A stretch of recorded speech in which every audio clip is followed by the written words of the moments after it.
Hey everybody, so I got a chance to see Jack Ryan's Shadow Recruit a few days early, and I really enjoyed it.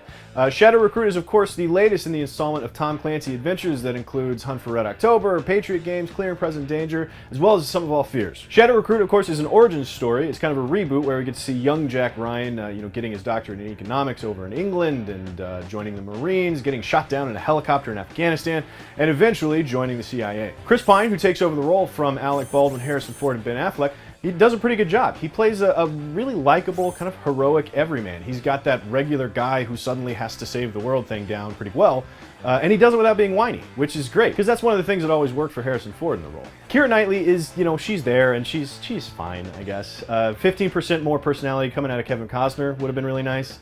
And then Kenneth Branagh as the Russian bad guy. It was actually a lot of fun. So everybody did what they were supposed to do pretty well. So the plot certainly doesn't reinvent the spy genre or anything. It's about a group of Russians who are trying to implode the American economy. They do just a little bit of building tension between the two countries, just enough to create like this backdrop of hostility.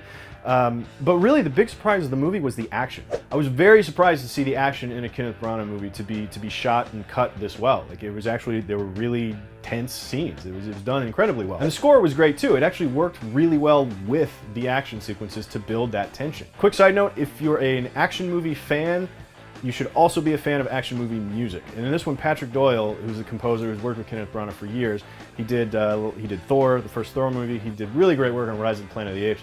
The music in this movie is really, really good. So the big question is, where does Shadow Recruit rank among all the other Jack Ryan movies? So, in order to illustrate that point, I've created the Jack Ryan scale. Up here at the top, we've got Patriot Games and Red October, because I liked them both a lot, so I couldn't really decide. Underneath those is Clear and Present Danger, and then way down here, and possibly off frame, is the Sum of All Fears. Trust me, it's down there where it deserves to be. Shadow Recruit, I'm actually gonna put right here.